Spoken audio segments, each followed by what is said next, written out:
Nick Cloutier est avec nous. Comment ça va, Nicolas? Ça va bien, toi? Excellent. Tchéquie. Alors, à nouveau, les Tchèques, pour une deuxième fois dans le tournoi. Pas de changement, pas d'agrément. J'aurais préféré peut-être un autre adversaire. Ouais. Mais écoutons, ce sera la Tchéquie. Ça ne représente pas un grand problème, Non. en principe, pour le Canada. Et moins de risque de se faire molester que les Danois qui jouent grand, jouent gros, jouent fort. Absolument. Mais les Tchèques ont peiné un peu, hein? Victoire de 3-2 contre le Danemark. Même C'est que cool. le Danemark a même menacé en fin de rencontre. Et il y a une raison supplémentaire là, pour laquelle les Tchèques ne vont pas offrir la même opposition que d'habitude dans les tournois internationaux. Bien, c'est qu'il y a quand même 3 absences majeures. Hein? Pavel Zacha, qui n'a pas accompagné l'équipe au tournoi. On peut aussi penser à Philippe Chytil. Mais il y en a un troisième, en fait, aussi. Jiri Kulich de Buffalo. Buffalo, une équipe que tu aimes bien. Je pense que tu as leur gardien dans ton pool. Donc, Ouais. Oui, Luukkonen, bien sûr. Alors déjà, ça aide pas la Tchéquie dans un duel qui va être franchement inégal. Mais on a aussi appris que Radek Faksa avait déjà déclaré forfait pour les quarts de finale contre le Canada. Donc un match qui était déjà très prenable le devient encore plus pour le Canada. OK. De façon générale, on imagine mal le Canada atteindre son plus bas total des 5 dernières Olympiades. Donc, ça pourrait être le pire bilan en 6 Jeux d'hiver pour notre nation. Mais au niveau des médailles d'or, alors que le plus bas total dans les 5 dernières Olympiades était à 4, À 4. voilà qu'on est à 3 désormais. Et on n'a pas terminé le hockey masculin, j'insiste. Et là, c'en est une deuxième de suite aussi, là, Voilà, Charles. en 2 jours. Donc, une troisième, et on a rejoint l'Australie. Il était temps. Il était temps parce à peu que près. ça, c'était quand même gênant. Alors, Valérie Maltais, Ivani Blondin et Isabelle Weinman qui ont battu les Néerlandaises. Les Canadiennes ont défendu leur titre olympique à l'épreuve de patinage de vitesse longue piste, à l'épreuve de poursuite par équipe. Donc, une autre médaille, Jean-Charles, en passant, presque entièrement québécoise. Donc, les deux tiers. Seconde, d'ailleurs. Oui, tout Absolument. à fait. Tout à fait. Et une deuxième, quand même, je veux le souligner pour Valérie Maltais. Une deuxième médaille pour Maltais en Italie après le bronze aux 3000 mètres.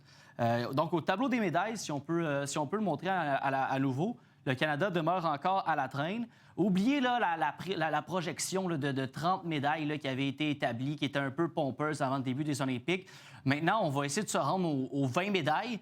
La dernière fois que le Canada a été sous la barre de la vingtaine de médailles aux Olympiques, est-ce que tu t'en souviens, Jean-Charles? Petite devinette, là. Il faut remonter avant, il faut recaler de 5. Donc, on est soit à Albertville ou Lillehammer, probablement. Salt Lake City. En 2002. En 2002, exactement. OK, après. OK. Alors, ça fait quand même un petit bout, là. Ouais. La vingtaine n'est pas 25. acquise en ce moment, au moment où on se parle. Ah oui, c'était 19 à Salt Lake, t'as raison. Je pense même que c'était 17, si je ne me trompe pas. C'était 17 médailles. Mon Dieu, quelle catastrophe. Absolument. Heureusement, l'or au hockey, ça, on ne l'oubliera pas. Fait qu'on a l'impression que les Jeux ont été un succès extraordinaire. Mais Puis bon. au volume, tu vas en avoir une aussi chez les femmes, là. Oui, absolument, Exact. mais je peux te dire tout de suite que ça risque fort d'être l'argent. Non, mais bon, on s'entend. ça se joue sur la glace. Alors, Dit-on. soyons derrière elle. OK. Alors, on le disait, les Tchèques, pas de surprise pour le Canada en quart de finale. Peut-être un mot sur Nick Suzuki, parce qu'il y a beaucoup de battage actuellement. On pense qu'il ne jouera pas le match de demain. Ce que personnellement, je trouve absurde parce que, bon, le joueur qui est facile à écarter en ce moment, c'est Seth Jarvis. Seth Jarvis a affronté la France à l'aile gauche du 4e trio. John Cooper a déjà confirmé que Brad Marchand va réintégrer la formation. Alors, ça va de soi qu'on va simplement y insérer, justement, Brad Marchand. Nick Suzuki joue au centre. Nick Suzuki donne des options à John Cooper. Quand John Cooper va vouloir insérer en plein match Nathan McKinnon à l'aile droite du premier trio pour faire son trio Big Mac, qui va aller au centre? Bien, c'est Nick Suzuki. D'autant plus que si tu exclus Jarvis, il ne reste plus que 2 centres naturels droitiers, McKinnon et Suzuki. Alors, ça se joue entre Suzuki et Jarvis, mais ça se joue aussi sur la présence de Brad Marchand. Ouais. Puis j'ai envie de te dire, avant d'exclure Suzuki, il va falloir réfléchir à la pertinence de Sam Reinhart, qui est c'est peut-être le rendez-vous international de trop pour Reinhart. Tu me diras, il n'y en a jamais un de trop. Mais lui, est-ce qu'il est totalement légitime? En tout cas, quand on parle de performance en deçà des attentes, il faut mettre Reinhart dans la discussion. Dire qu'il était dans les 6, Jean-Charles. Ben oui, il était c'est dans ça les qui est 6 renversant. premiers. C'est ça qui est renversant. Et s'il n'avait pas été du top 6, du premier six-pack annoncé très tôt, est-ce qu'il aurait fait la coupure, lui? Je sais pas. certain de ça. Je sais pas. Même Point était de ce groupe-là en passant. Ouais. Et d'un Sam à un autre. Même Sam Bennett n'est pas nécessairement dans son assiette depuis 2 matchs. Ouais. Rôle limité, on s'entend, mais quand Oui, même. bien aujourd'hui, journée de traitement d'ailleurs, tout comme McKinnon. Tout comme McKinnon, mais on s'entend que McKinnon va jouer. Là. Oui, tout à fait. Puis j'espère Bennett aussi, honnêtement. Un mot sur le roman savon de la saga Pierre Crinon. Mais du coup, ça n'a aucun sens, Jean-Charles. Il faut revenir à la fin novembre pour ça. Alors, Pierre Crinon qui a asséné durant un match de Ligue Magnus c'était entre Angers et Grenoble. Pierre Crinon qui joue pour Grenoble et il assène d'un coup le gardien. Un troisième club qui aurait été assommé. Oui, le gardien d'Angers. Mais là, c'est une affaire classée. Là, on passe l'affaire sous le tapis. Là, quand même une lourde suspension de 7 matchs.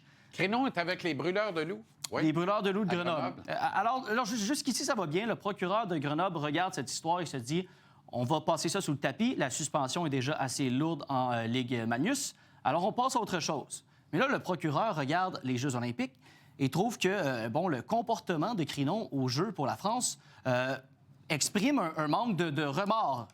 Exprime un manque de remords. Donc, il rouvre le dossier, si bien que Crinon va devoir être jugé au mois de mai. Alors, cette affaire-là n'est pas terminée pour lui. C'est un dossier là, qu'on avait classé, là, qu'on avait complètement mis aux oubliettes, qu'on décide de ressusciter pour je ne sais quelle raison. Les cons! Je sais. Ça n'a aucun sens, Jean-Charles. C'est un dîner de cons.